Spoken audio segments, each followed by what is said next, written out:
Part 25, August 1977. To M.M., keeper of my dung bombs, among other things. I've got something in my teeth. If you were here, I could make you tell me what it is. With your tongue. But as it stands, I just poke at it with my nails, and Pastor James, or I did before he said, "Shut up, shut up, shut up, you horrible man," and went to sleep. Actually, I ought to be trying to sleep too, only it's impossible with this massive thing between my teeth. I am like the princess and the pea, only the serious and the possibly a bit of dried beef, or then again perhaps a hair. My point, of course, is in a little analogy for your textbook. Serious is to princess as teeth is to blank? The answer is mattress, by the way. Do you even get to write bits of this fabled textbooks, or do you just monkey about making sure nobody's misspelled anything? Not that it matters, as I'm sure you'd enjoy either. That's just your twisted sense of fun at work. I miss your twisted sense of fun. I think you probably have some idea what I'm talking about. That's right, I mean you. I haven't been not thinking about you for a while now. It's really quite pathetic. I don't want to talk about it anymore. Let's talk more about my dashing adventures. Actually, I haven't exactly had any what you might call adventures. However, yesterday we came across some extremely aggressive squirrels. I would tell you more, but Dumbledore might have to kill me with his beard. No, in all seriousness, you know, I would, but I can't. I'm not even meant to be writing you at all, actually. Also, the ground is damp. I have no clean things, and James is drooling in my hair, not necessarily the bedfellow I would have chosen in cramped circumstances, and I'm sure he feels the same about me, given his inane letters, which, unlike his more discreet tent mate, he leaves festering all over the place.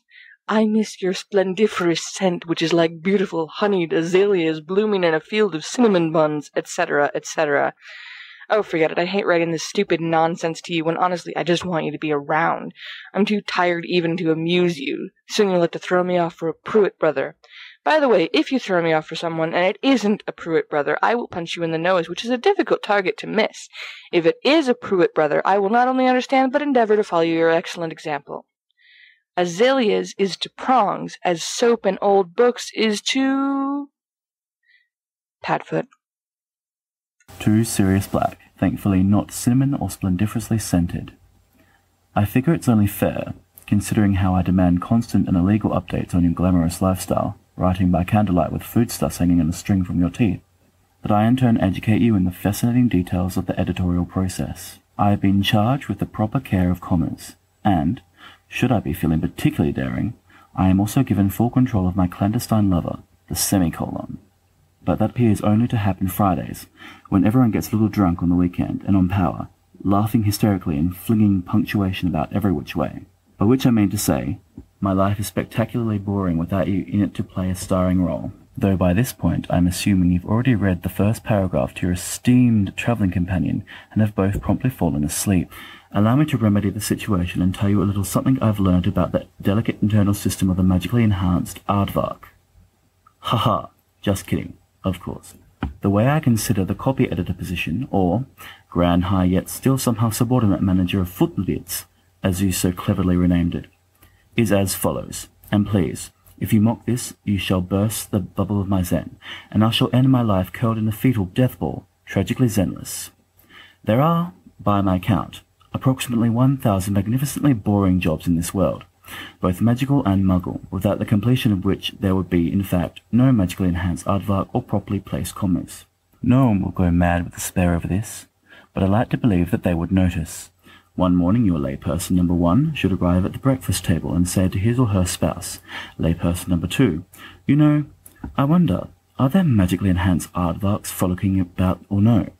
And of course the latter should have no way of answering the question, no compendium to reference, at which point they should, of course, divorce one another and be miserable in separate countries like, for example, Istanbul and Mozambique, or something along those lines. My point being, there are men made for gallivanting and poking the beef out of their gleaming white hero teeth as they plunge headlong into adventures, and there are men who are in fact in charge of the universe's myriad footly bits.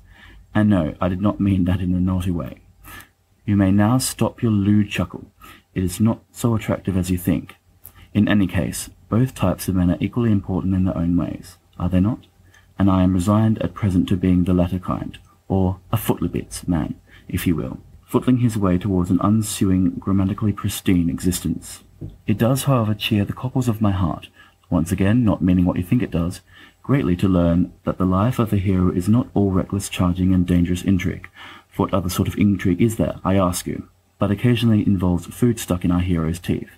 This, of course, would drive me even more insane than reading the same 5 pages every day to discover once again that no one has implemented my vital copy edits.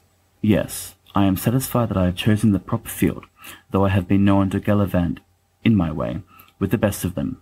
I have even been known to enjoy it, though please don't tell one Monsieur Padfoot, since this knowledge would make him insufferable and smelly, and then I should have to leave him for Caradoc Dearborn. Hopefully that is an acceptable choice, and you would come to forgive me, in time, for the betrayal. You've probably fallen asleep again. How to salvage this letter from your drawer as you rest your weary head on my fond pages, saying things like, Mooney, ruination, old fool. I knew he would come to this abject mediocrity without my guidance in the fine art of being a hooligan. But no, Mr. Potter has fallen behind. We must keep to the code, etc., etc. Exclamation mark, or, alternatively, just snoring, which you do, and of course I miss it and all that. Though there was a time I actually put a sock inside your mouth and you snored on, monstrous undeterred. Bugger this. I have nothing at all to say. What have you and James done today? I demand that you finish the saga of the beef, or possibly a hare, as I must know the stunning conclusion of or surely perish. Yours, etc., Monsieur Mooney of the great ship honking of Honknose. M. Mooney. Check her up on my flat, I hope? Your letter makes absolutely no sense. I use the term in the sense of none or zero. Perhaps you are so fixated on making sure to write in complete sentences that you've forgotten a little matter I like to call content. Not that I'm a master of this problematic issue myself, but I at least have the excuse of the fate of the world being at stake, whereas since you are a professional writing type person, I would have thought you'd have a bit more of a handle on it. Extremely disappointed in you, really. I had to read it 7 or 8 times before I had the least sense of that bit about aardvarks. I presume this is what your book is on? Also, Istanbul is a city, not a country, you ridiculous young idiot. Really, 1 month without school, and as if all that education, whatever was, were, or shall to have been. Footliebits? That's delightful. You're a master of footliebits, and really, you do not deserve the abuse I heap upon your head like coals. It was a bug, by the way, at least so I presume from the delicate gossamer wing I extracted after much rooting about. Today, James and I did what we were doing. I do wish you'd stop asking that in every single bloody letter when you know I can't answer you. I can tell you some things we did not do. 1. Eat peppermints. 2. Construct an igloo. 3. Masquerade as a Bulgarian duke and duchess. 4. Form a harmonizing folk musical duo and go on tour. 5. Go for 5 minutes at a time without somebody bringing up Lily Bloody Shut-Up Evans. 6. Keep ourselves from making snide remarks about dominant females and the unsavory fates of the men who love them. 7. Manfully refrain from punching each other in the solar plexus. No wonder we're entrusted with this extremely sensitive and important mission. Obviously we're incredibly reliable, mature, and responsible, etc. Hopefully they'll give up on us soon and we can go home. At this point, I think even James will welcome with open arms the desk that awaits him, and as for me, the striped apron of a Fortescue's employee glows in my dreams like a sparkly emblem of Nirvana, or something. I miss you rather a lot, actually. Pads. Jay, I do wish you would send me an actual letter, since I know that last one was meant at least as much for Ceres as for me. Honestly, the shining waterfall of coppery ringlets aside, you might as well have addressed it to him. I hope it irritated him as much as he hoped it would. He is so dreadfully predictable, poor dear. London is much as it ever was, which is to say it is raining, and today I was nearly run down by a cab. My work isn't bad, only it is tiring. I don't know how it can be, since I do so little, only answering the flu, really, taking down dictations and composing the occasional form letter. I'm not permitted to do any actual healing, of course, but I get home and can do nothing but lie in bed with my arms thrown over my face. Alone in bed, all dreadfully alone, with my clothes all in disarray and my buttons undone and hair cascading across the sheets in a waterfall of coppery ringlets, of course. I'll be so glad when Minerva places me with one of the active units so I can actually do some useful work. I see the injured being brought in every day. Some of the wounds are completely horrifying, and it's understaffing as much as anything else that's caused the uptick in fatalities. I've practically begged them to let me get my hands on a wand, but they won't. The most I've been allowed to do is talk to some poor sobbing muggles and get them to calm down a bit so some hulking man with jowls can interrogate them about the deaths of their parents or destruction of their homes. On second thought, perhaps it is rather understandable how tired I am. If you let yourself get in the least bit hurt, I will unhesitatingly strangle you with my bare hands, having not technically taken the Hippocratic Oath yet. I think of you most of the time, both when my shirt is buttoned and when it is not. All my love, and I do mean it, L. Monsieur Padfoot, you left a sandwich in your flat before you left. It was half-eaten. When I arrived to make sure the plants were not dead, I brought plants and hope you don't mind, or kill them when you return either. I named them Rupert Brooke and Sylvia Plath. I discovered a new plant, which you have somehow managed to breed from a complicated substrum of cheese, another kind of cheese, a third kind of cheese, 4, I think, distinct layers of meat, and the first kind of cheese again, followed by a tomato. This is only a wild guess. And then as far as I can tell, a nest made entirely out of bacon. It has grown its very own forest, colonized by sandwich pixies. I hope you're happy. I'm throwing out. I don't care how the pixies beg. My book is not an aardvarks. I told you what it's on. It's a new edition of Magical Creatures, a complete encyclopedic compendium, and if I make sense none or zero, it is because no one will implement my copy changes. A funny thing happened to me last night, and by funny thing, I mean a tragicomedy of the highest order. And by tragicomedy of the highest order, I mean one of my fellow editors asked of me if I would like to get some dinner after I finished beating my head with the section on aardvarks. As well you already know, my stock answer is yes at all times, and so I only realized much later, after the aardvarkian days had cleared, that I had just agreed to accompany her to a restaurant in a sort of date-like fashion, where food would be brought and consumed, conversation would be made, and she would no doubt realize halfway through how large my nose really is and run screaming in terror for the hills. I couldn't exactly get out of it either, as I'd already said yes, and saying no was impossible, as we proved that time with the prefect's bathroom, and by one time, I mean 7. Anyway, I thought I should tell you because I really didn't mean it, and no footling went on, even when I panicked and threw quiche in her face. I'm sorry I keep asking. I shouldn't keep asking. I know this is an important business you're on, and we're adults now. It's not a guess which seat the dung bomb's underneath. As I was helping the poor girl clean quiche out of her nose and hair and such forth, I realized how much I wished that you were there, covered in quiche, in the middle of the restaurant, staring at me in horror. I know this seems ridiculous, especially as we both know I can never resist quiche. You'd never let me live it down. Doesn't it feel odd to be writing? It does. It feels odd to be writing. I don't know why. We are epistolary geniuses, as we have proved many a time before, and I've always preferred writing, especially since lately I open my mouth and you close it with your mouth, and then we don't really talk much at all. I just hope you're staying safe, keeping your socks clean, all those delightful sundries, and thinking about me as someone other than your maiden aunt who inquires as to the state of your footwear, rather than occasionally how I have dreams. That dream. You know the one. Basically this. I wish you were around so I could throw quiche on you. Yours and all that. Mooney. Dearest Lilybean, you are driving me insane. Stop. I think about you day and night. Stop. I love myself. I want you to love me. Stop. All dreadfully alone with your clothes in disarray and your buttons undone and your hair cascading. Explosive amounts of punctuation. Don't ever stop my pudding. Stop. I added that one in there for himself. You know how he gets when I call you all those adjectives. Scrumptious, delectable, irresistible, pudding-like in the tasty way, not in texture, I assure you, both creamy and dreamy. I recognize now that I should have some lunch. This letter is a letter without any substance in it, which I think you've already noticed, being so clever and discerning, and other things, such as unbuttoned. Lately, Sirius and I do things we cannot, under penalty of beard death, don't ask, talk about. But I'm sure you can guess, considering what you've seen there whilst diligently not doing your desk work. I'm fine, look, I am writing with my usual unflagging good cheer, and not, I assure you, because of that thing we talked about, very seriously, wherein I promised never again to become ebullient and avoidant and all the other ents in the forest whenever topics became serious, and I say hideously inappropriate things that embarrass you in front of your parentals. You should think of me more with an unbuttoned shirt and provide pictures. I promise I won't give them to Sirius unless he gives me a unicorn.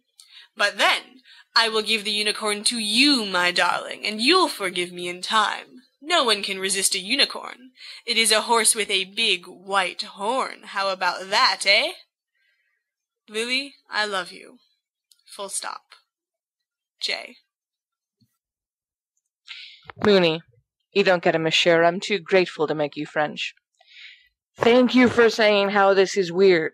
This is so very, very weird. I thought it was just me, and everything in my existence is a bit peculiar, you know, since we haven't slept or eaten or done anything properly really since we left.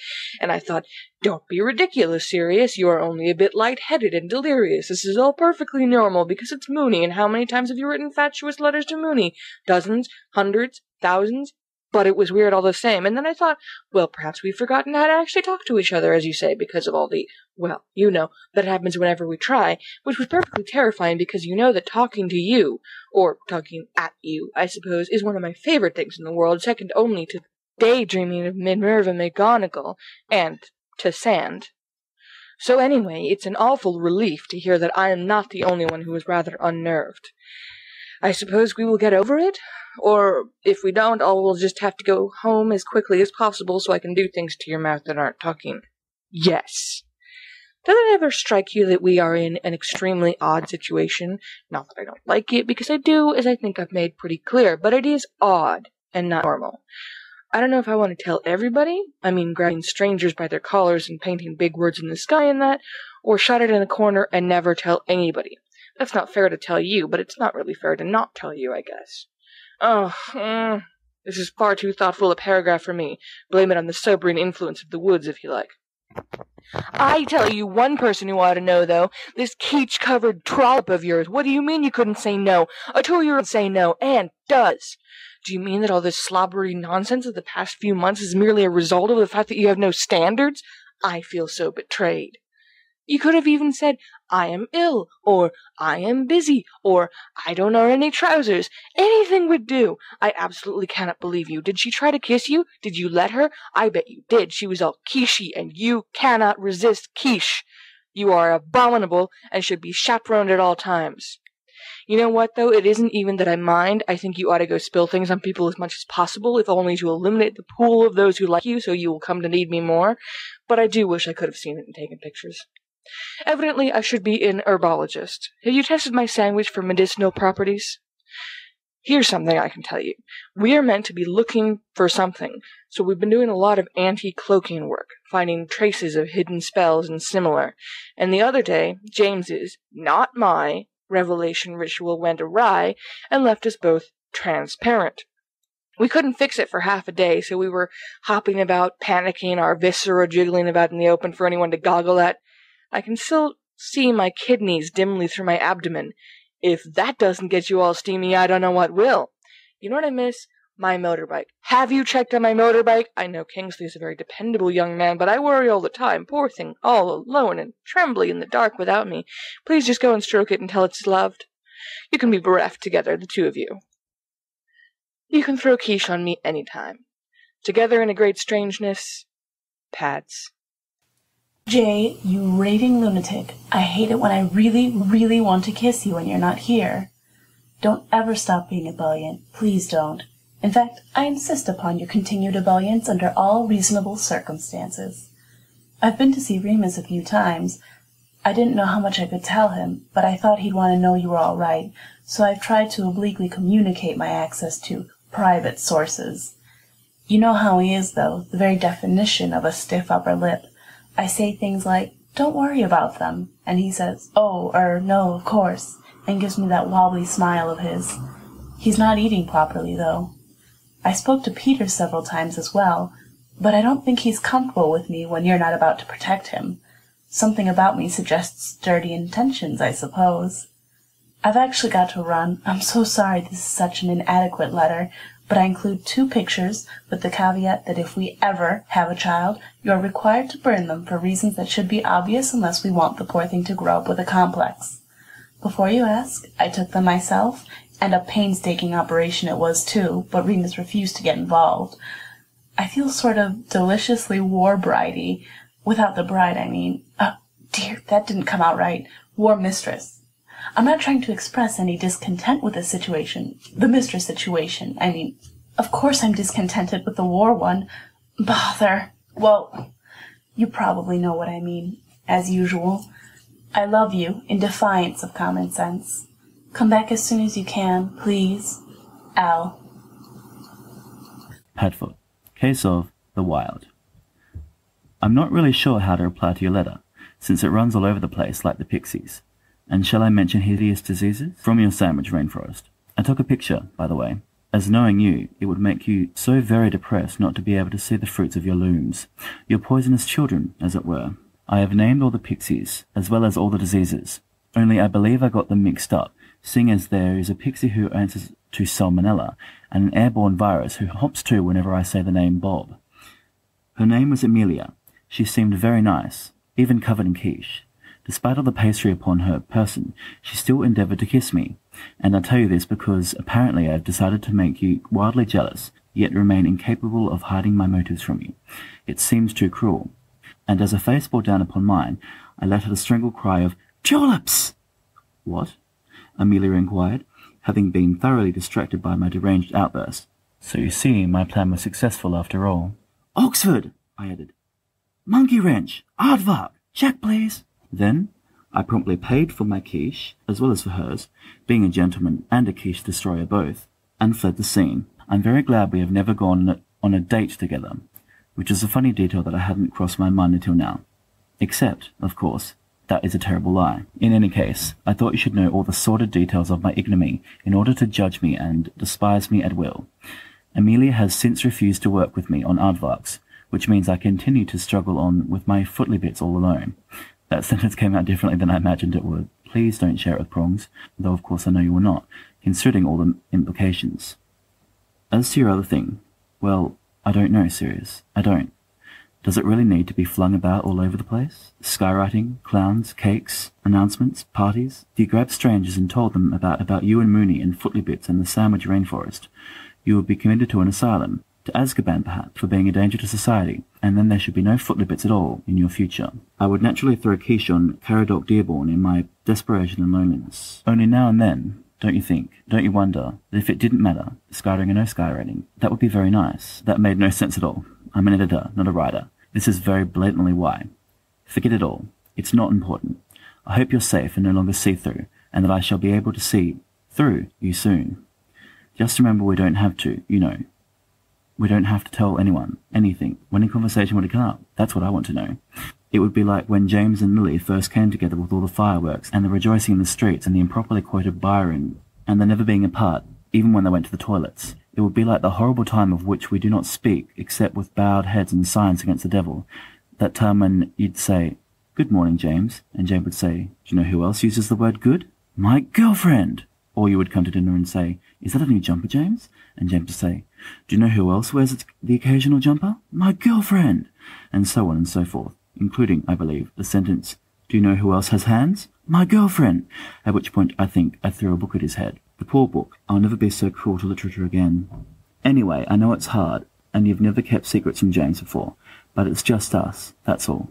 I don't really know. Tulips? Your Monsieur Foodlybits. P.S. Yes, I tried to check your motorbike, and it tried to run me over. And my trousers are ruined, as is my favourite not already ruined shirt. It hates me. What have you been telling it? Because I didn't really mean that thing I said that time. About the junkyard? Or I did, but not really seriously. Lily the Legs Evans. You should take this show on the road, that's what. And then, when we walk down the streets, men will stop and stare, and say, "Isn't that Lily the Legs Evans from Busty and Bewitched, the centerfold what ruined me for all other women in the world?" And then other men would say, why, yes, it is. And there's no other woman in the world for me, so busty and bewitched is Lily the Legs. And then I would break all their noses and carry you away, whereupon I would ravish you in our boudoir of leggy love. You know, funny thing about Remus, I have a picture of him where it looks like his lower lip is launching a mounted attack against the upper one. Mysterious man, that Remus Lupin. Tell him and Pete we are all in excellent form, except, of course, that we are besieged by bugs, and so long as the mosquito lives in this world, ours is a life plagued by injustice and scratching inappropriately in public. So, in other words, ha-ha, what else is new?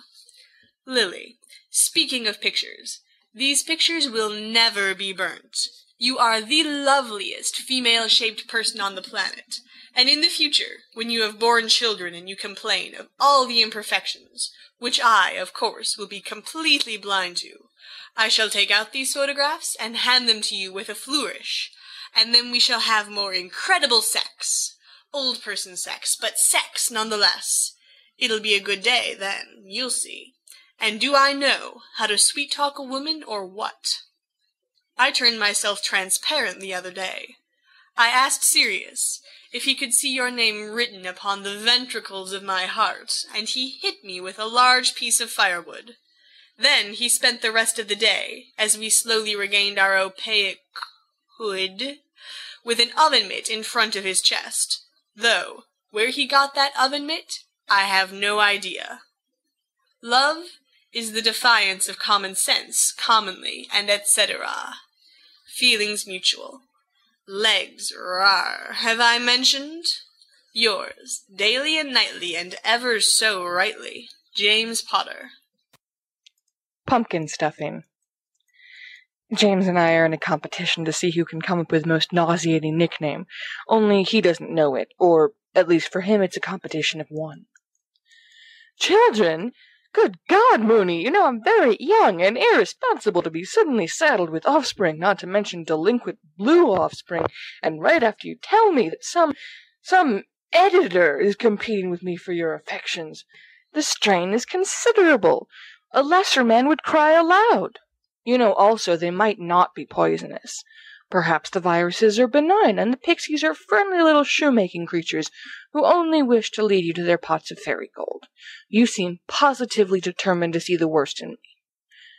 We have never been on a date because the concept is repulsive, as it appears you have learned to your sorrow.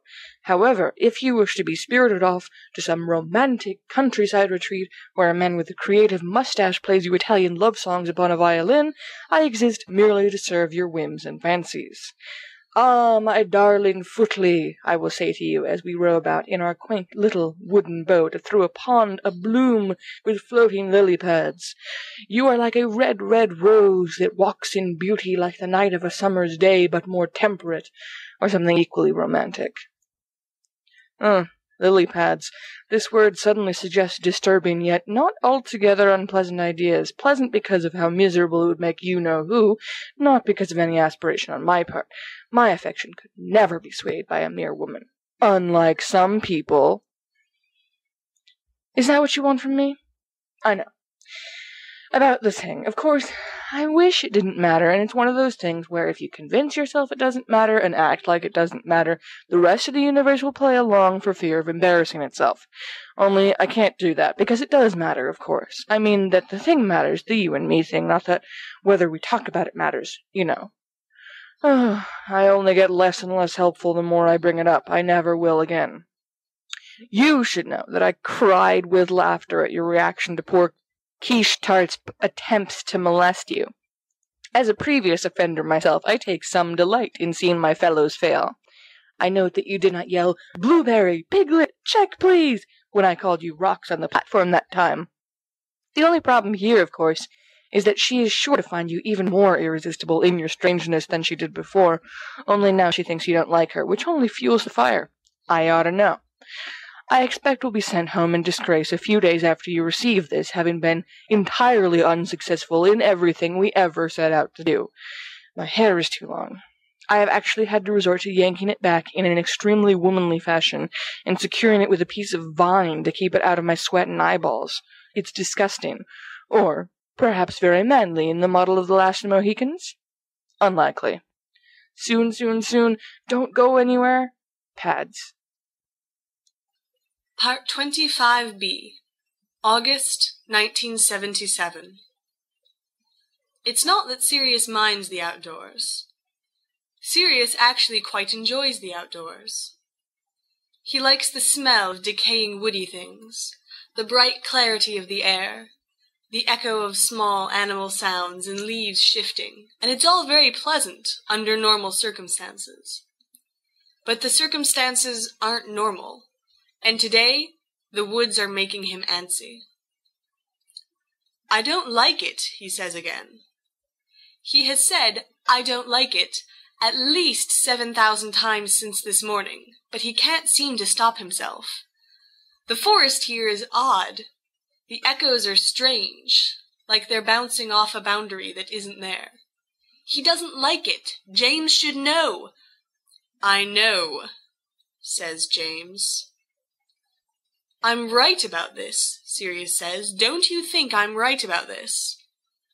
"I think you're tired," says James.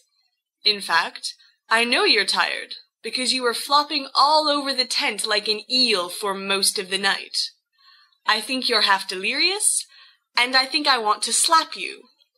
I think a lot of things." "You did slap me," Sirius points out. "Oh, yes," James agrees. "That's right, I did. It felt so good, I may have to do it again." Sirius frowns and scratches at his 800th mosquito bite. Apparently, he is a very tasty mosquito delicacy. "Do you think I'm a very tasty mosquito delicacy?" he asks. "Slapped Sirius," James says. "It sounds French. Doesn't it sound French?" "Fine," says Sirius, not really paying attention. He still doesn't like it.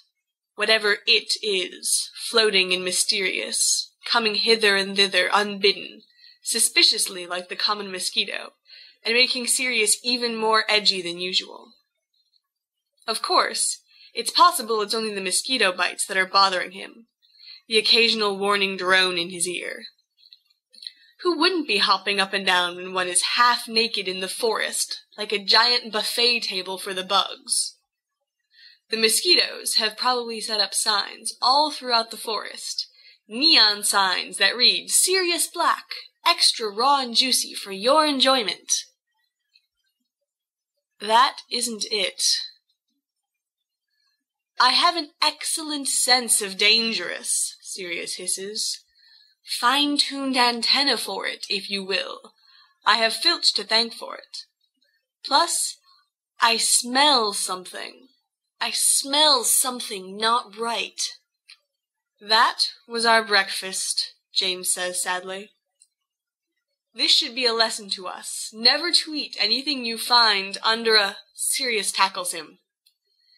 He's not quite sure for a moment why he did it, but no, James is annoying. Probably Sirius did this in order to belt him round the head. James isn't fighting back, and that's unusual. And then Sirius feels heat on his back. Is it heat? Maybe it's just a strong pressure, like leaning his shoulders against a rope. And then it doesn't matter what it is, just that it hurts, pain so strong it is twisting, flaring, alive.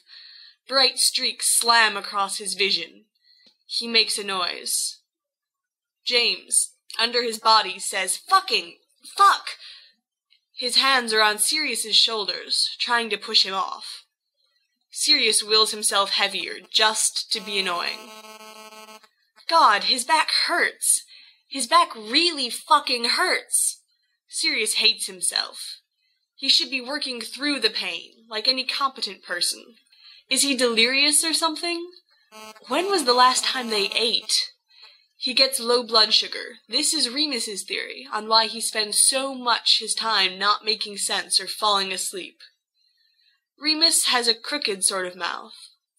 A mouth that always goes two ways at once. A mouth that seems always surprised by itself, as if it's constantly trying to thwart its own intentions. "For Christ's sake!" "You stupid ass," says James. His breathing is harsh, uneven. What did you do? Something whistles past them. A tree is on fire. I didn't, says Sirius indignantly. And then a powerful shove on James's part sends him sprawling into the leaves, and hot, white pain splinters into him again. Fuck, don't, he says, or thinks he says. James is gabbling something. Sorry, Sirius, are you hurt? You're hurt. Oh, Jesus, you're bleeding. James, you idiot. Will you look out, because something is happening, and you need to pay attention. Are you paying attention? James has his wand in his hand. That's good. That's a step in the right direction. He's muttering something, sketching letters in the air. There's a good sound, a clear, blue sound. A shield. It would have been easier with the two of them working together, Sirius thinks regretfully. I told you, Sirius says through the fog in his head. I told you I didn't like it. You never listen. He tries to reach for his wand, stuck into his waistband, biting his lips so hard as the raw skin on his shoulder blade scrapes the ground. Manly, he thinks insanely. Tough. He swats at James's ankle, and James, who when it's important doesn't need to be told anything, pulls him to his feet. He doesn't ask if Sirius is all right, and Sirius is so grateful for this he could kiss James on the mouth. I could kiss you on the mouth, says Sirius. Ow. Okay, says James. His fingers are tight on Sirius's arm, and it's that fierce, contained contact that focuses Sirius at last, narrows pain and confusion and hunger and sleeplessness into a tight, fiery point, something to be set aside and dealt with later. James is looking at him, pale, his astigmatic eyes huge, his hair ridiculous. Sirius nods tightly. James says, Right then. There are no more spells coming at them, only the trees burning and the ringing in Sirius's ears. Maybe they just triggered a defense system, something automatic and short-lived. Maybe they could... But no. There's a smell coming. The dog knows how to read a smell. It's dry, like fingernails or hair, and yet it's somehow also a wet smell, a putrid smell. It makes the hairs on Sirius's neck stand up. Fuck, James says, with real feeling. The pain between Sirius's shoulders almost itches. The hairs on the back of his neck prickle. His senses are sharp, fine points, focused in the muggy forest air. What's funny is how often people curse but don't mean it properly. It makes the moments when cursing really means something, when fuck really means Sirius is bleeding and James is frightened and there's a smell like acid and matches and sulfur and dying in the air, seems smaller, like the trivial adventures of an ant circus. That's a strange thought to think, especially strange at a time like this, but no stranger really than the curious nature of Remus Lupin's mouth. There are shadows moving beyond James's protective seal. They catch moments of light as it filters down from the canopy of leaves above, speckled, dappled, poetical light. But they're no more than cruel shadows, creeping and menacing and closing in. Those shadows are real people who want to kill them. Sirius thinks he can see one of them smile, a lean, hollow smile beneath the hood of its cloak. Dying happens to other people, or so Sirius always assumed. It's tragic, and when it happens to the people you love, you feel scooped out like... Sirius's mind stumbles. Like a melon. And you hate it. You fight against it. Sometimes you cry, but it isn't you. Dying happens to other people, and Sirius has no idea what it means if dying happens to him. James's hand clutches hard at Sirius's elbow. Sirius is glad it isn't clutching so hard at his back. though the sting is nearly gone now as a curious numbness seeps in. Sirius can barely feel his own thoughts anymore. He finds James's hand and grasps it briefly, probably a little too hard. Then he draws his wand. "I didn't say goodbye to anyone," James says. "I didn't. I just never... I know people are dying, but I didn't think." "I know," Sirius says. "Lily told me to be careful," James says. "She's going to kill me." "I know." Sirius wonders what Remus will do. A silly, fickle wondering.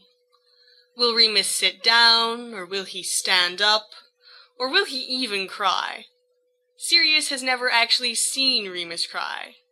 He probably doesn't have the ability to make tears happen with his eyes. Sirius doesn't want Remus to cry anyway. Except he does. Except he doesn't. There are all sorts of things he should say now. Heroic statements with James, last stands, that sort of thing.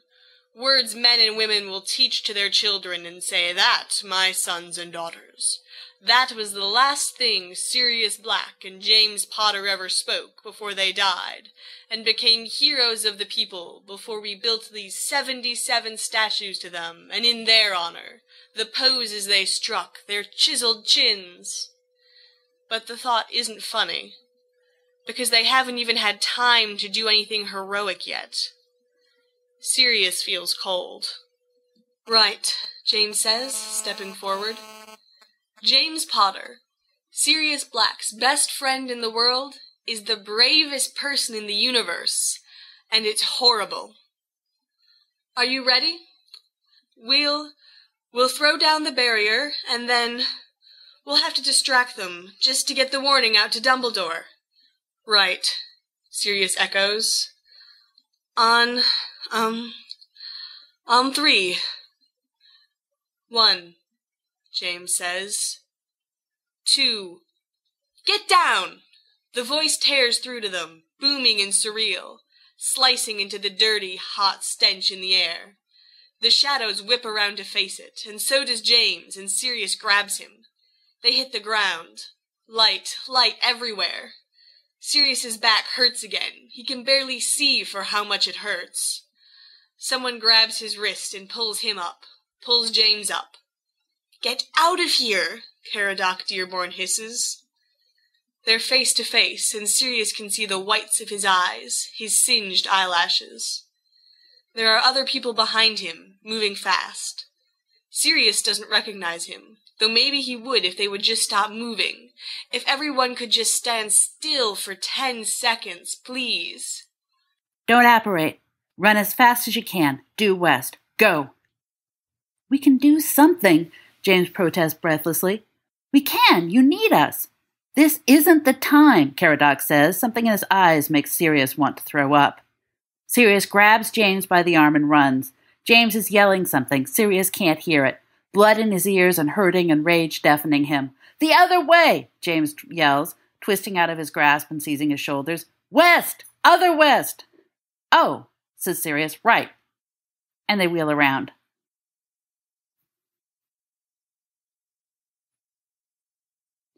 They don't die. It's almost embarrassing, which is probably the wrong reaction to have. Sirius should be relieved, should be grateful. He should be promising all of his ancestors that he'll never steal cake again. But all he can manage to think of is how mortifying it is not to die and to have been so certain, to have been so young. At St. Mungo's, a nurse Sirius fondly calls the HMS Greta puts all sorts of foul-smelling cream on Sirius's back, and then he can go home. When he leaves the hospital room, still gingerly buttoning his shirt, it's a long, long process. James is leaning against the wall, hands in his pockets. He's wearing new glasses. They're rather square. "Nice glasses, you wonk," says Sirius. "Did you get a line of duty discount?" "About that kiss," says James, with a twisted sort of smile. "Sorry, mate, that was a one-time special offer," Sirius says, wincing as the cloth grazes a bad spot. His back feels better a little, but it smells like charcoal and motor oil, and bizarrely, tuna, and the smell makes him remember hurting, which is almost as bad as when it actually did. Only at the moment of death, or if you get me a bit liquored up first. James opens his mouth. His face, Sirius notes in alarm, has come over all sincere and brow wrinkly. Sirius flinches away from him. "Don't," he says, waving James away. "You're welcome, just... It happens. Well, hopefully it doesn't happen that often, but you know what I mean." He's relieved, he thinks, alive and well enough to be embarrassed. He should be grateful, but he doesn't know what to think. James looks away. They're quiet for a moment. "Give us a lift home, then?" Sirius prompts. "Why is everything always so strange? You finally get a handle on things. You say to yourself firmly, 'Let's not do that ever again, thank you. It was not worth our time.' And then, all of a sudden, there are whole new ways to do that never occurred to you before. It's hopeless." James says, "I don't have any money, but I'll walk you." Sirius says, "All right, fine. I save your life, and you can't even spot me a $5 to sit down in a cab for 15 minutes. James looks straight through him, and pushes his glasses up the bridge of his nose. Both done the same way he's done since they were 11. "I don't care if you make this a joke," he says quietly. "I mean, you should, since you can. But it isn't a joke to me, all right? You are much, much less fun since you grew up," says Sirius. His head aches. Everything aches. "Tell you what. Let's go downstairs. I'll throw myself in front of a bus, and you can grab my arm. Then hooray, I'm saved. Sirius Black lives to brighten the universe another day. We'll be even, and it'll be funny for everybody." James considers a moment. Then he says, "Fine." "Fine," says Sirius. James shakes himself like a wet dog, like he could shake off everything that's happened to them, not only now, but always. He says, "Good," and slings an arm around Sirius's shoulders. Sirius howls in exaggerated agony. James manages a little coughing laugh, and it's a little better. Next time, Sirius thinks vaguely, we'll do this whole dying thing properly. Remus, I wanted to tell you that Sirius came through the hospital today. Don't worry, he's all right. At least, he will be until I get my hands on him. Dumbledore says James is back and isn't hurt, but he hasn't come home. They're being debriefed now, apparently. Dee informs me that they were involved in reconnaissance and that they stumbled on an unexpected number of Death Eaters and were then plucked out of danger by Caradoc Dearborn, who's been watching them for all these months. Apparently, this was a practice run. I'm so furious, I can barely hold a pen. I'm sure this is mostly their own fault. You know how they are, and they feed off of each other. God, I could kill them. Anyway, I wanted you to have the facts, at least those I could gather, so you wouldn't worry. Not that you would ever admit that you do. I'm dropping a note to Peter as well. I'll take care of James, but I expect you to put the fear of God into S as soon as you see him. All right? All right. Lily. I said ham and cheese, says Susan the assistant, giving Peter an impatient look. This doesn't have cheese. I mean, it's only 2 ingredients, Pete. Right, says Peter, casting a longing glance at the clock. Well, sorry. I don't mean to hurt your feelings, says Susan. It's only, you know, if I knew you'd get it wrong, I'd have gotten my own sandwich. Peter's getting the sneaking suspicion that his brain automatically switches around Susan the assistant's order out of spite, or perhaps out of stupidity. Maybe it's just that Susan the assistant has actually been put on this earth to make him dread lunch hour. Sorry, Peter says again. That usually helps, saying sorry a lot and acting like an idiot. I must have given someone else the ham and cheese. I know I ordered it. Says Susan. She gives him the look that means, "You're here because your father is my boss," and then goes back to picking at her sandwich. "And there's mustard," she says. "I hate mustard." Peter wishes James were around. Back at school, when the Susans and Jerry the tailors and Magda the counter-girls of the world were making Peter feel stupid, there was always James, who would say something like, "Mustard never killed a man," or "No one needs cheese that badly," and they would go away. Peter could never duplicate exactly the kind of things he'd say, and even if he could, the effect was all in the tone. "Sorry," he says. "It's all right," says Susan. "I said it's all right. It's just, don't offer if you can't do it properly." "All right, I've got to count up for yesterday." Peter waits. Susan lifts her eyebrows at him. "That means you can go," she says. "Right," says Peter. He hates working. He hates being away from school. Lily came to see him the other day, which made him very uncomfortable, but also sort of glad, since she wouldn't have come unless James had asked her to. It's obvious she doesn't like him, and they have nothing to talk about, except James, and whatever she knows, she won't tell him. As for Remus, he is a fortress of solitude. Being on his own feels strange and wrong somehow. More strange and more wrong than taking inseams, which is what his father said he'd be doing, but does not, in fact, trust him to do. And why should he, Peter thinks, when he can't actually bring back the right lunch for everyone? Cheese, mustard, inseams, it's all so ridiculous. But Peter can't be caught by Magda the counter-girl while hiding in the closet again. Or by anyone else, for that matter.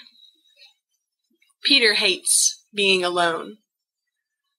Being alone reminds him of what it's like not being alone, which is worse, sometimes, than loneliness. Being alone reminds him that what he does when he isn't alone is, in fact, just watch all his friends say funny things, like "Mustard never killed a man," for example, while he laughs and contributes nothing. Peter closes the door behind him. "Mustard never killed anyone," he mutters. But of course it's too late, and not as funny as if James had said it. James would have said something else, probably. Sirius would have put a napkin in the sandwich and hid under the counter to watch the sparks fly. Remus would have brought the right sandwich. "You're going to kill me," James says. He leans against the door of their little flat. There is no part of him that wants to talk about anything. All he wants to do is put his head in Lily's lap and feel her fingers soothing in his hair. His head is spinning. It's worse than in the woods. There's the terror of what she'll do to him, because she's most dangerous when she's like this, all white and still and completely without expression. And, worse, the terror of what she won't do. What if she doesn't say anything, doesn't punch him, doesn't put her arms around him, doesn't yell or cry or do any of the things he imagined? What if she just gets up and walks into the bedroom and closes the door? And then, under that fear, he feels relief so immense it almost chokes him. Home. He's home.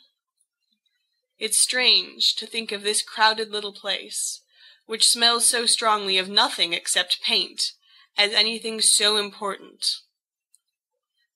"I've been considering it," Lily says evenly. She's sitting in a tiny circle of light in the far corner of the dark room, her feet curled under her. James realizes that she's clasping her hands together because they're shaking, are still shaking, even though the knuckles are white from holding on. No, this is worse. This is the worst. "I'm sorry," James says. "I was stupid. God, I was really stupid, and I'm so sorry, Lil." The doorknob is digging into his back. The alternative here would be to move towards her, but he feels strongly that this is an extremely not good idea. "Tell me what happened," she says, and a weirdly comforting pinkness begins to kindle in her cheeks and the tips of her ears. "And if you leave anything out, one single thing, I will do something extremely rash. I don't care what Dumbledore said he'd do to you. I don't care. You're going to tell me what you were doing there, and what idiotic thing you did wrong. And I know it was something, because they rushed Sirius past my desk on a stretcher. That's how I had to find out. And he had the nerve. He waved at me. Which is also your fault, because you encouraged him when he was young, and now he's grown up completely impossible. So you're going to stand right there and talk until I know exactly what happened." James always thought the expression, eyes blazing, was stupid and, if you thought about it too much, grisly. Until one day, Lily Evans got angry at him, and he suddenly understood. "Can I sit down?" he asks, carefully. "No," says Lily. "But I'm tired," says James. "You're in trouble," says Lily. "You can hold on to the door frame if you like.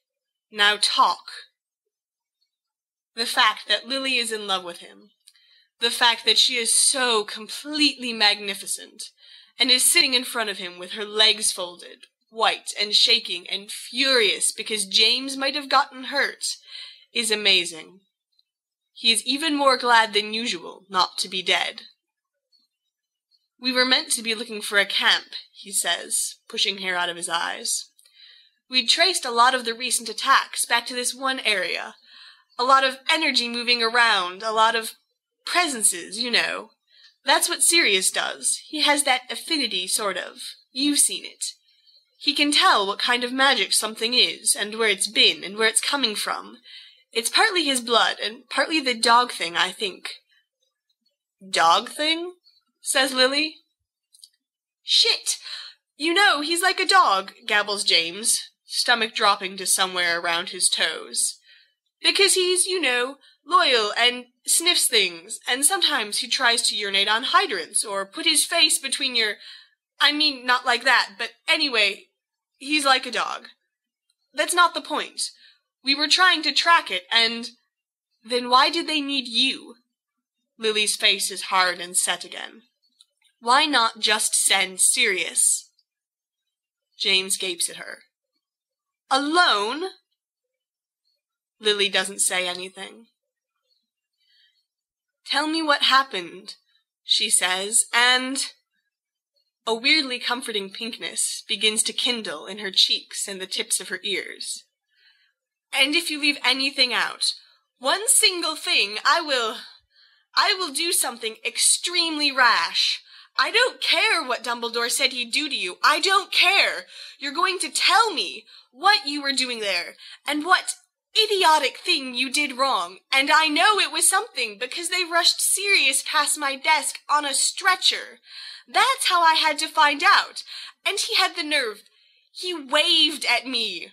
Which is also your fault, because you encouraged him when he was young, and now he's grown up completely impossible.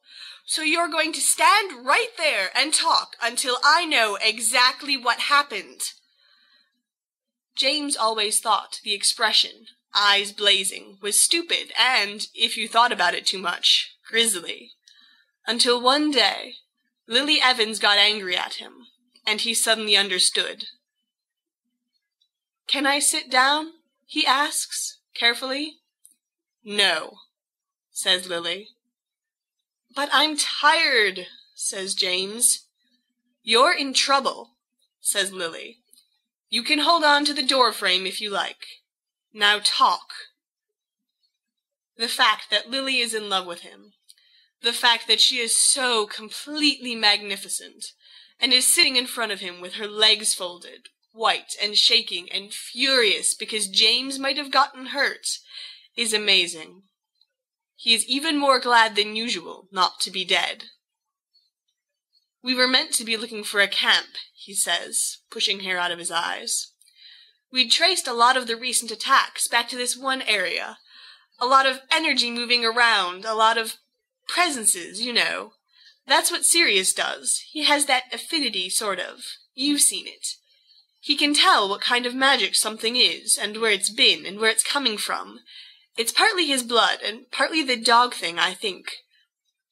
Dog thing? Says Lily. Shit! You know, he's like a dog, gabbles James, stomach dropping to somewhere around his toes. Because he's, you know, loyal and sniffs things, and sometimes he tries to urinate on hydrants, or put his face between your...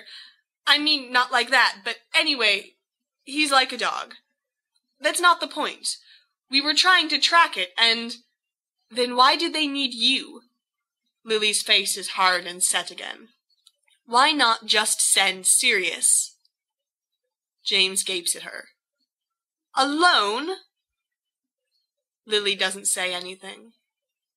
No, says James. I mean, no, Lil. Don't be ridiculous. Anyway, he can't work a defensive spell if his life depended on it, which it would. You know how he gets when his blood's up, all laughing and insane and hopping about, talking nonsense, and all of a sudden someone would hit him in the chest with a hex before the possibility even occurred to him. Or the shoulders, says Lily. No, says James. That was different. I'm getting to that. We were looking, and we'd been looking for weeks. There was a camp, that was clear. Everything was concentrated in one place. A hot spot, sort of. But it kept moving about, and there were some extremely complex location and cloaking defenses on it. And 2 kids, says Lily. You're 18, for God's sake. You're my age. You're barely out of school. Neither of you has ever faced a single Death Eater, let alone a whole camp of them. We weren't exactly supposed to face them, you know. This wasn't some 2-man military operation. It was just to find out where they were and get a fix on them, so we could bring in more people later. And, James adds, a little bitterly, apparently they had Caradoc Dearborn baby monitors spying on us all along, so it really shouldn't have been an issue. I don't care. They should have sent... We had to go because we're better than other people, says James, simply. And we have to learn how to be the best. Do you want to hear what happened or not? She crosses her arms across her chest and looks away.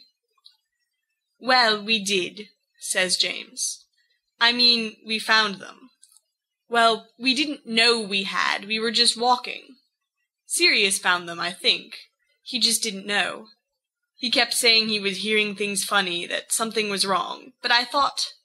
It's not that I disbelieved him, you understand, only he'd been saying that all along, and we hadn't really been sleeping, and...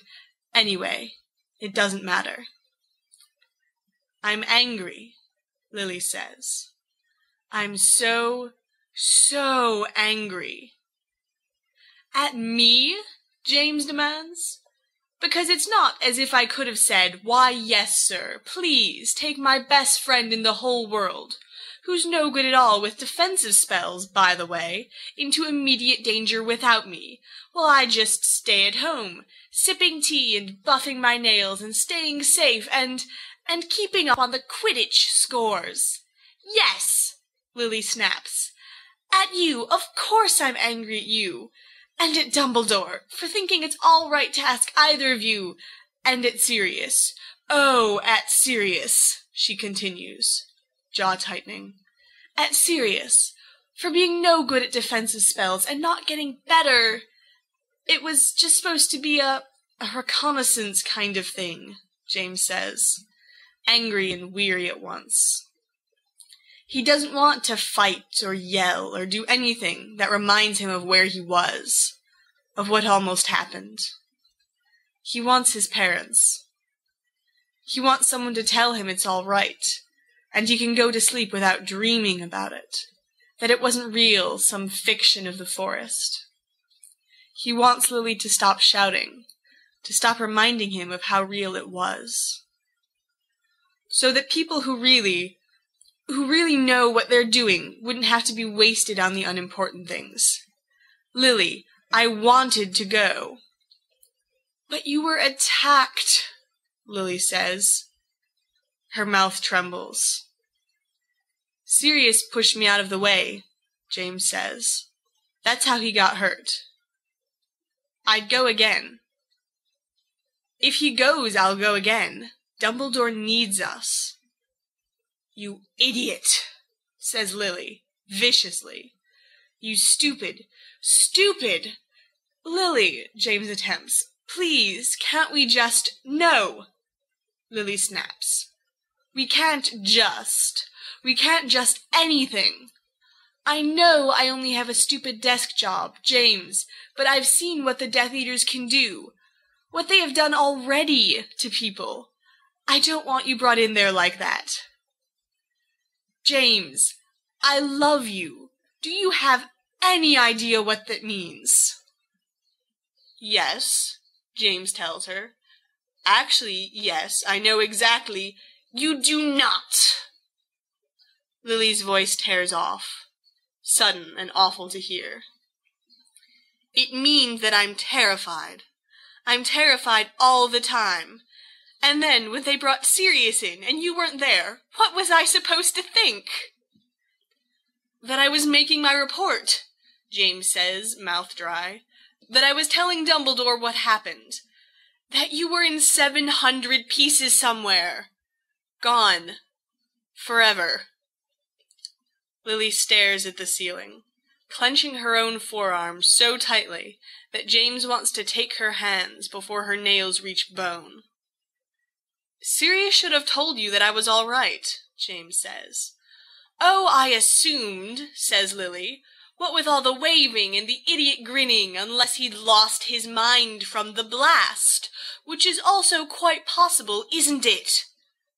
I'm sorry, James says. I know you are, says Lily. I love you, James says, and we should get married, says Lily. I'm sorry, James says. What? Remus can smell Sirius before he even knocks, though it's hard. There's something distinctly Piscine masking the heavy canine scent, the normal combination of Sirius's soap and his hair and his skin. But Remus is waiting to smell him, fingers digging into the arm of the couch, and the back of his neck prickling with anxiety as he waits and waits. Sirius has been in the hospital. He also smells of that, complicated salves, sheets kept sterilized with precise magic. He smells a little of petroleum, too, which is an odd detail Remus saves to analyze later. Remus is at the door immediately, flinging it open, grabbing Sirius by the shirt and dragging him inside. Ow! Hi, Sirius says. Watch the back. It's sort of, ow! Christ, Moony, careful. I'm a veteran of the war, you know. Shut up, Remus says. He should be gentler, kinder, but suddenly he doesn't know how to be. He presses Sirius back against the door, face against his neck, a blind, helpless connection of mouths and teeth and their noses banging together. Sirius makes a sound. Remus swallows it. You heard me, Lily says. James touches her elbow, her shoulder. He leans close and kisses her. Sirius says. There's the asymmetrical, waxing moon shape of a bite mark on his chest, below his collarbone, over his heart. Remus touches it wonderingly, brow furrowed. He put that there. Before. You bit me, Sirius rumbles, sounding inordinately pleased. Not just there, either. Everywhere. How's your back? Remus asks. He doesn't want to think about it. I didn't Did I hurt it? Of course you did, you nonce, says Sirius wonderingly. His eyes are this incredible color Remus has never seen before, and he doesn't exactly want to look at them, nor does he exactly want to look away. You practically threw me across your bed like I was Lady Diana Mayo and you were what's name, the fellow with the camels. Except then it was the other way around. Thanks for that, by the way. He threads his fingers through the hair at the nape of Remus's neck, and Remus's skin. He seems to have more than the usual amount of skin tonight. Prickles at the firm, presumptuous touch. And it's a great big burn a foot long, of course it hurts. What? Remus mumbles, against Sirius's throat. He can't seem to stop smiling. His body feels loosened and slow and sweet, like everything's been shaken out and put rather lackadaisically back together. He must look like an idiot. I never have any idea what you're talking about. Lady Diana Mayo? The Sheik, says Sirius, of course. It's a great Muggle film, you Philistine. Yet another item on the to-do list of your cultural education. There doesn't seem to be anywhere they aren't touching. There are many places on Remus's body of which he is not fond. Places he's careful to avoid looking at, or accidentally brushing against, even in the bath or when he gets dressed. But even these places are warm, as if forgiven, where Sirius's body presses against them. The sheets are damp. Remus's legs are sticky. It's all extremely disgusting. So it's fortunate that Remus is the exact opposite of concerned about it. James's first time with Lily it was awful, Sirius blurts out abruptly. His fingers are ranging across the skin over Remus's spine, skin which feels extremely hot and unusually thin. I'm not supposed to talk about it, but he said it was like being attacked by a jellyfish. It was at the beach, probably why he brought up jellyfish at all, but I'm sure... But can you imagine? Jellyfish. Jellyfish sex. Remus, they had jellyfish sex together, and it was so bad I had to talk him down from a ledge. I'd guessed as much, Remus admits. Since there was no confetti or skywriting, I figured it must have been dreadful. That's because you're very, very clever, Moony, Sirius says. He touches Remus's lower back, which is very naked, and then his thigh, which is also very naked. They are both very naked. Remus has never been so very naked in his life. He wasn't even this very naked on the day he was born. That didn't feel like jellyfish, Remus says carefully. There were some times in the middle where I wasn't exactly positive that things were... but not jellyfish. I think... electric jellyfish, maybe, Sirius says. His hand stops moving, his thumb pressed against the inside of Remus's knee. Remus is so tangled up, he may never be untangled again. How about white-hot smoking electric fireworks jellyfish? But not just regular squashy jellyfish, Remus says, a little bit pathetically. He has to be sure. There was a moment, somewhere in the slightly less hazy than one might wish center of things, when they were fumbling about and there was something disgusting and, indeed, squashy on parts of Remus that were not used to that kind of thing. And for a terrifying second, Remus had to stop and wonder if he was going to become hysterical in the middle of having sex, or right before having sex, or whatever it was that was feeling so odd and slick and unpleasant. He believes he might have actually said something like, "For God's sake, Sirius, will you just do something already?" At which point Sirius burst out laughing, and then Remus did too, but only sort of helplessly.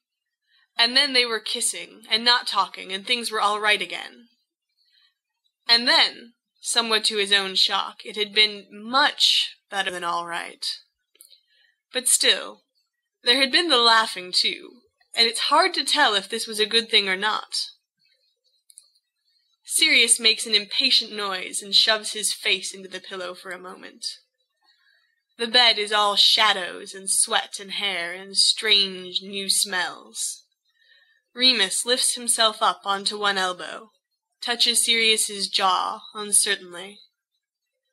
"Not any jellyfish," Sirius says, sliding his eyes back to meet Remus's. "Don't be stupid." Remus has never seen Sirius look shy before. Something curious and unnamed unfurls through his chest, warming his belly. He swallows. "Oh," he says, "all right. Not any fish of the sea. Nor fish of any other place. However," says Sirius, "let us not pretend that the mechanics of the whole operation have a lot of dignity.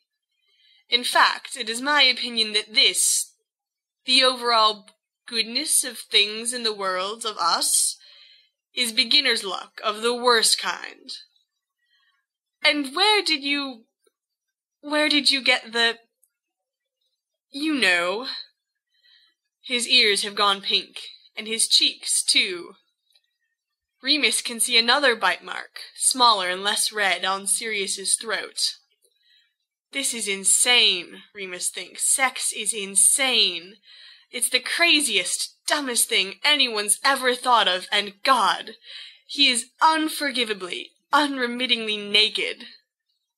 "Oh, God," he says, rolling away and putting his hands over his eyes. He is blushing in places that he never even knew existed.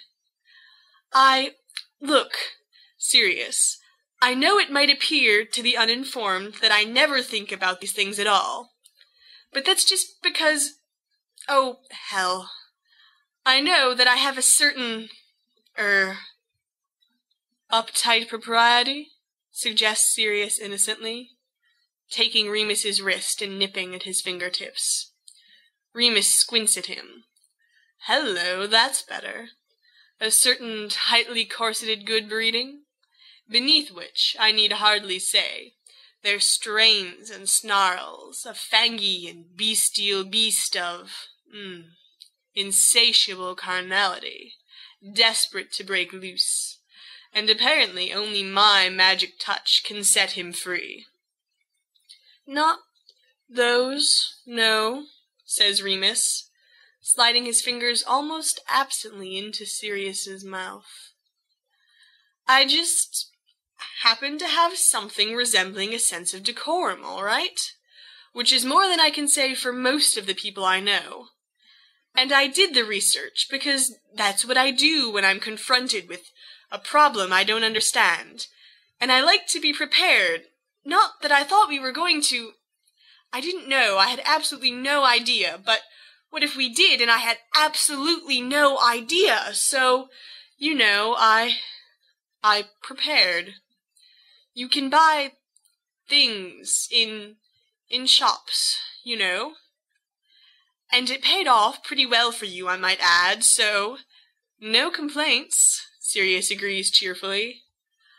Oh God, I stole a book. I stole a book from the library. I needed 2 dictionaries just to understand it, and I couldn't check it out. I couldn't. Can you imagine? The librarian, she's 1,000,000 years old, and she has this look about her, this I will have your skull on a plate look. So I put it inside the dictionaries, and I walked out. Oh, I'm going to hell. Probably, Sirius says. The dark whine sound in his voice is his smile. Oh, probably, straight to hell.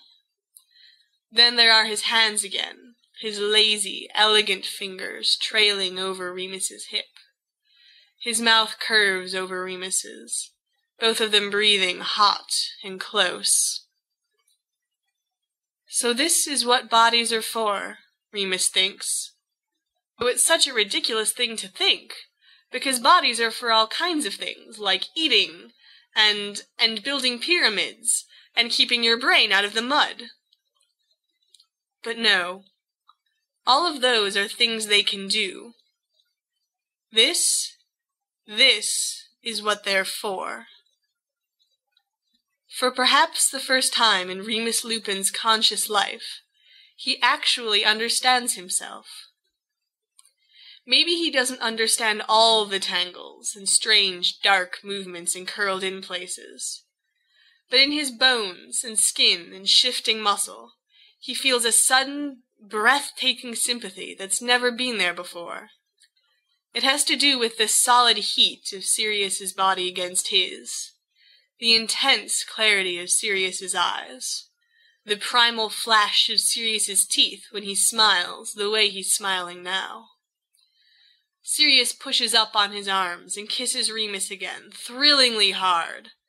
Remus, arching and slamming his hands back to clutch the bedstead, knocks over the lamp. "Bugger," Remus gasps. "Wish, command," says Sirius, grinning wickedly, and doesn't stop cackling until Remus socks him in the face with a pillow and yanks him down by the nape of his neck. You snore like a locomotive. Keep it up. Out for more bacon/coffee/sugary cereals. Don't even think about stirring from that bed. S.